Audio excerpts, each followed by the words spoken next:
Alrighty, day 10. Whoop, whoop, whoop. I'm so excited about today. The three pillars of health. I know it's a biggie. It's a good one. And one of them is like, oh, really? That's a pillar of health? Yes, it is. Okay, so let's get going. Pillar number one, food. Mm-hmm. We'll be talking about digestive fire soon. So, the food is really about eating soul food. Soul food. Is it seasonal? Is it organic? Is it local? Right? Soul food. And really kind of connecting to food that supports you to nourish your system in the best kind of way. So seasonal, organic, grown locally is the best way to be eating. And that means that you're eating fruit and vegetables and plant-based and local. Like I'm a meat eater. I need to for just me to stay fit, strong, healthy, and well. um but finding those kind of meats, etc., that are um organically grown and grass-fed and all of that stuff as well. So food's a really important one. So because we can, when we're young, our body is quite forgiving and it can take in a lot of food that maybe it shouldn't have. As we get older, our body is less forgiving because it's not, we've worn it down, and that toxicity of many years of making poor decisions around food have built up, and we start paying the price later on as we get older.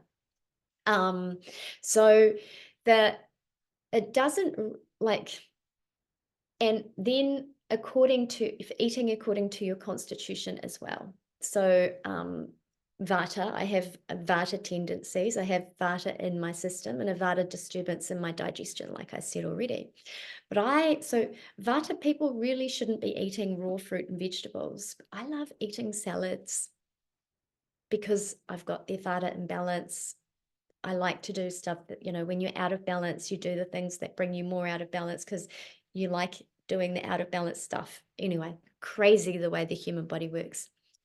So we shouldn't really be eating raw fruits and vegetables, but I love them, right? So how do we then notice that my tendency to eat the raw fruits and vegetables, like the carrots, etc., means that I'm not digesting my food properly, which means I'm not getting the nutrients that I need from it, which means that I'm causing all kinds of problems down the line, da, da, da, da, da. So how do we fix that? How do we spice our food so that it brings in a bit more of the digestive flavor and fire into our bodies as well? So food's not, food, we'll talk a little bit more in week 3 about the science of food according to Western science.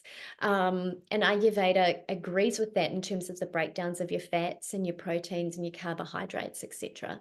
But brings in this extra element of make sure that it's soul food, make sure that it's food that's not only seasonal, organic, and locally grown, but also soul food, as in it's nourishing your soul. And nourishing your soul comes back to that point around knowing what your constitution is and what is the food that serves your constitution. So if you're a kapha person, you're going to want to eat ice cream even in winter. But kapha is wet and moist and cold and damp already, and you should not be eating ice cream. What is the soul food for a kapha person? Not ice cream, and definitely not in winter. um, but there are other things that you can be eating, Kapha. Don't worry about that. We can talk about that one-on-one if you really like. But same with Pitta, right? We like the fiery kind of chilies and the spicy kind of, bring me the spicy, fiery stuff. It's like, probably don't want to be eating too much of that too often either, because you're already quite fiery, and we don't want to aggravate the fire. Or little Vata, who like me, likes to eat popcorn and toast and crackers because they're dry and they're crispy, and I love that kind of food. And it's okay to eat that. Like, I'm not saying that we shouldn't be eating those foods, because heck, I was eating popcorn this morning, right? Um, but, but, no, when you eat the popcorn, if you are a Vata person, or when you eat the crackers, if you are a Vata person, or when you eat the chilies or the jalapenos, if you are a Pitta person, or when you eat the ice cream, if you are a Kapha person, that's bringing you out of balance, even more into the fault of your own dosha, and creating more problems for your digestion and your elimination and the purity. So the food, from an Ayurvedic perspective, is, of the three pillars of your health, right, is so important. And hence why it's not like a one size fits all kind of equation. We need to know who you are as a human, as a dosha, as a whole being, so that we can come up with the solutions that really, really suit you. So food, pillar one. Pillar two, sleep, right? So sleep is so important. It's the time that your body heals and rests and renews. Rest is just as much as important as sleep. And when you're not getting enough sleep, then you are getting into, again, similar to stress, you are getting into some pretty chronic illnesses and diseases as well. It's a pretty unsafe zone to live in. And this is all backed up by medical research, modern medical science, scientific research as well now, that sleep and stress are major contributors to early death, right? I don't know about you, but I want to live long. I want to live vital. I want to have an amazing life. And if that means that, I have to do what it takes to sleep really well, then I will. We have a Yoga to Transform Sleep course. It's phenomenal. It changes people's lives. It's changed my life.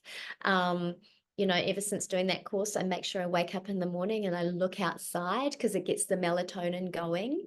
And right now I'm not following the rules of our Yoga to Transform Sleep course, because it is after 8 at night and I'm on a screen working. But hey, it is what it is. So your sleep pattern and your energy and your vitality comes from your sleep.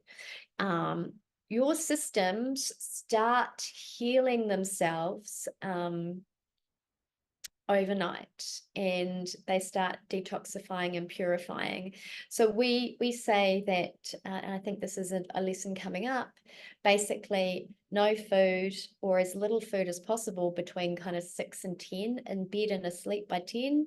From 10 till 2 is when your body is doing all of that stuff to repair you and make sure you're as fit, strong, healthy, vital as possible as you can. If you're not asleep between 10 and 2.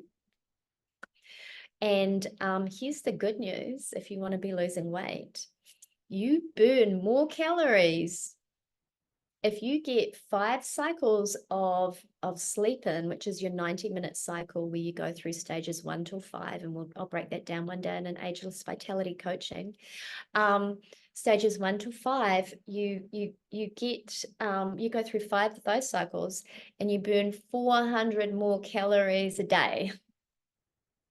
If you need any more reason than that, you only sleep 5.5 hours versus 8.5 hours, that's 400 calories a day, which in my world is a whole meal, basically, just about, right? So I get about 400 calories a meal.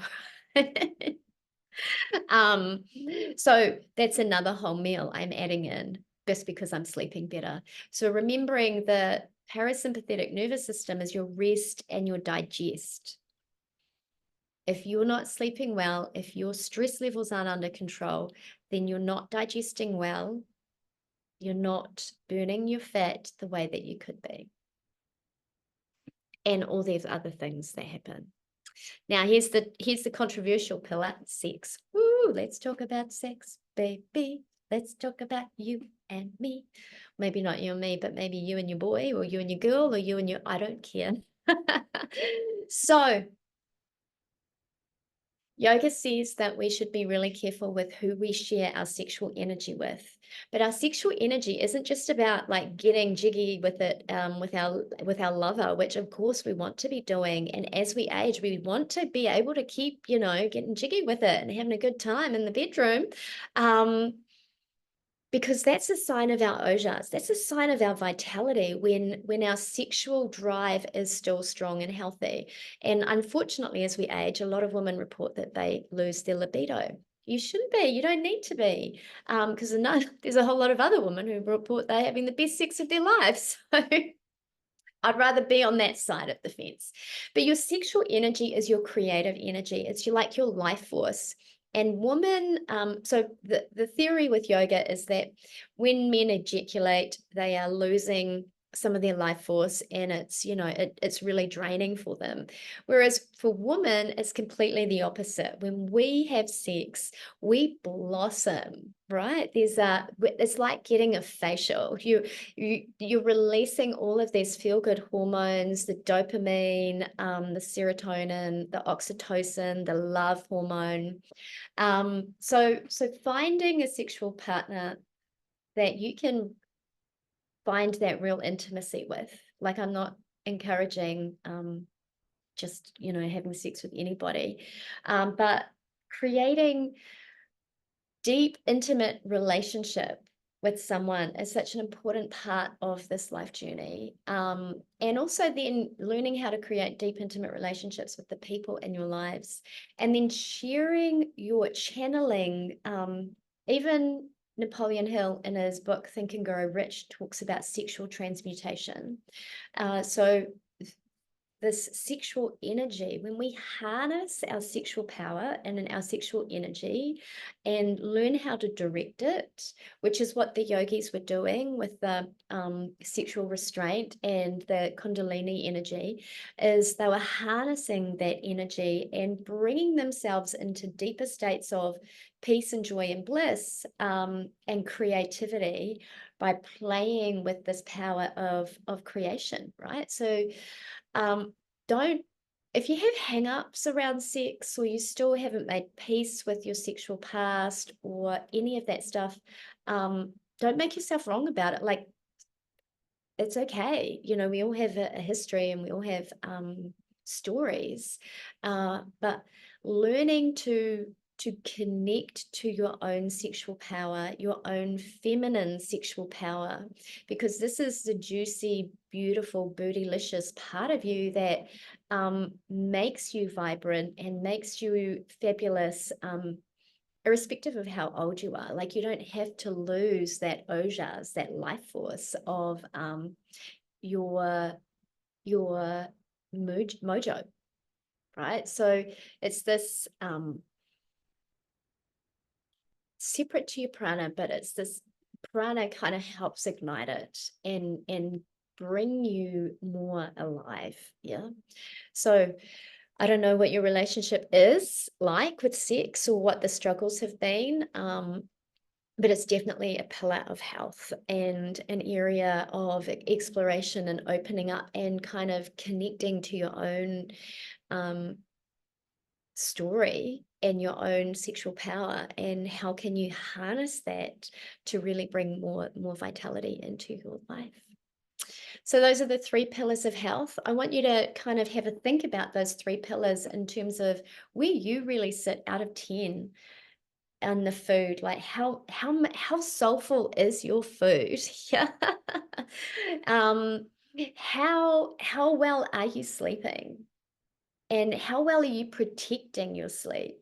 And then with your sex, what is your relationship to your sexual energy? Do you feel feminine and sexy? And because the feminine is the sensual part of this yin and yang dynamic, right? We're the sensual kind of, woo.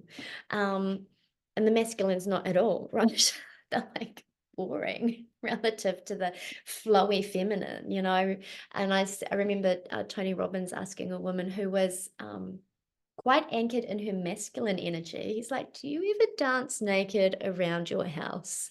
And yeah, there's an interview with Katie Silcox and another woman on her Shakti School podcast where they were talking about dancing naked around your house. So I'm not encouraging that you do that, but I'm just encouraging you to kind of explore that sensuality of being a female and really stepping into your feminine sexuality and that creative life force that you have within you. All right, my darlings, rate yourself in those three areas. See how you're going out of 10. Explain why you gave yourself that answer, and then figure out what you need to do to turn it around and improve that number. All right, mwah, take care. Bye.